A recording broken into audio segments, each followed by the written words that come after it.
wine appraisal, and we're doing it in San Diego. This is for an insurance loss claim, and we have bottles in a number of different areas, so I'm starting with the bottles that were removed to the refrigerator. So I have approximately 1, 2, 3, 4, 5, 6, 7, 8, 9 bottles in the fridge. And I'll be pulling these out to inspect them and note them and then replacing them.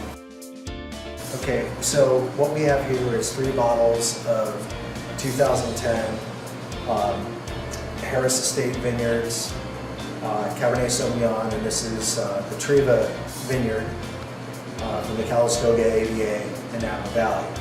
And in this particular wine loss claim, since the claim dealt with predominantly label damage, we have 3 bottles, same year, and I'm showing the worst one here in the center. You can see this is not having anything to do with wine staining at all. This is obviously water and humidity damage, and you can see here that it actually extended to the back of the bottle, and it's a little bit lesser on the 2 side bottles. But this would be an example that would substantiate their loss. So far though, again, the vast majority of bottles that we've examined have been in excellent condition overall, with excellent label condition.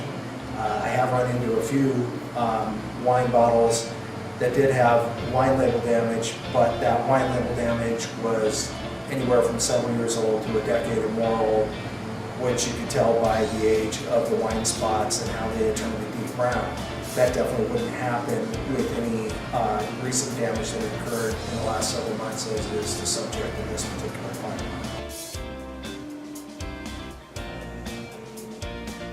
Okay, so we're still progressing through the wine cooling unit here in the garage, and we've just gotten to the 9th shelf, and actually the 10th shelf, excuse me, and we're now looking at Magnum bottles, which are basically 1.5 liters. Now, again, this particular wine loss claim has had to deal predominantly with a claim of water damage, and so far we found some bottles that have had label damage. What's really important to note, like I'm holding a bottle here of Camus Special Selection 2003. Fantastic bottle of wine, by the way, and the good thing is this particular bottle has no label damage. The reason why I'm showing this particular bottle is on the back side we see a tag here that says that this bottle came from thewineconnection.com. And the reason why I'm referencing this particular tag again is, as we've noted on some of the wine bottles that we've looked at so far, some of these bottles have been obtained, of course, from independent wine sources like thewineconnection.com or wine auctions. And as is often common with older bottles and more rare bottles, we don't know what the provenance is. And provenance, of course, means who previously owned it, how they were stored, etc. And so it's very common with older bottles in which you don't know the provenance that sometimes you will find wine stains, scuffs and so forth on the labels. And that's pretty easy for me to ascertain, so I'm making note of that. Now again, this particular bottle is in great shape, but we have found other bottles that have had previous damage to the labels that existed before the particular date of loss for this particular wine loss claim. This is an example that I pulled out because I want to document. I mean, clearly there's some moderate label damage, more than likely due to condensation. But why I chose this particular bottle to pull out is the owner here obviously has a pretty exceptional wine collection. Most of the wines they have are really high-end wines, the kind of wines we call cult wines, meaning selling out first day release in California.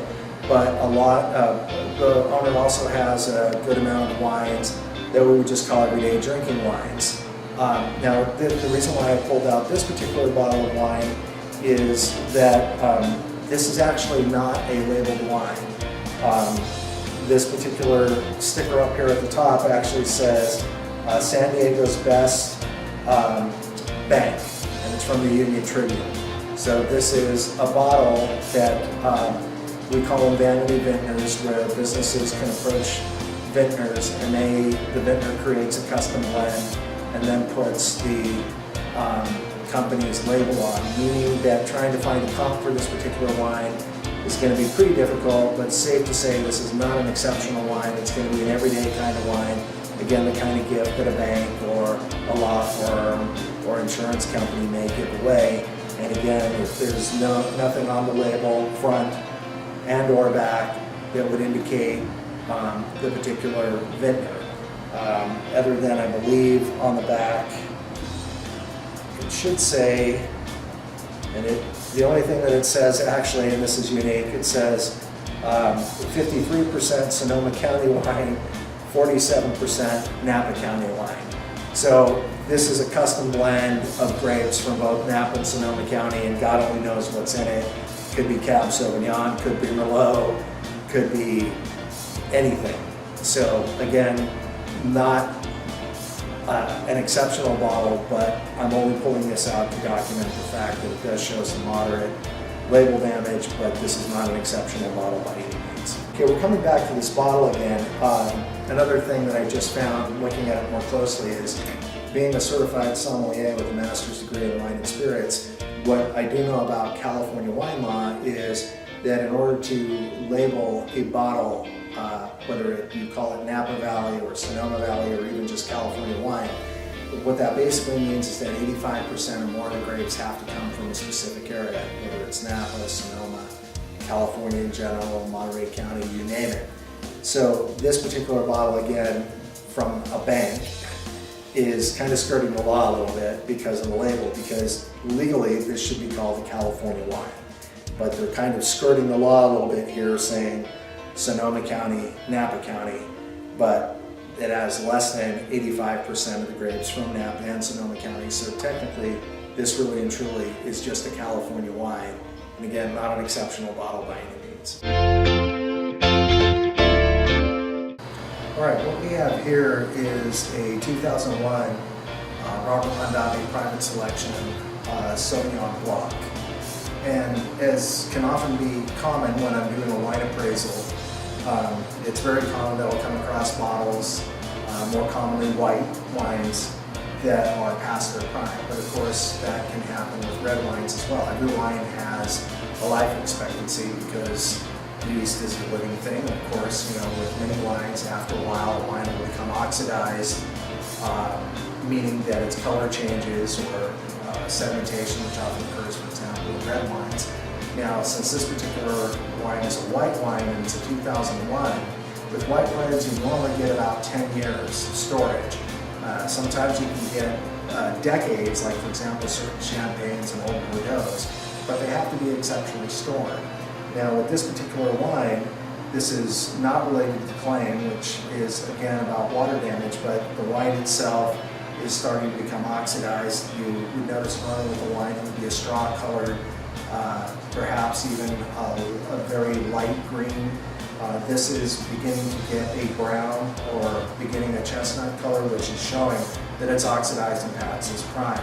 So this would have nothing to do whatsoever with the insurance loss claim, but this basically is just an age-related issue, which makes it, at this point, considered non-consumable.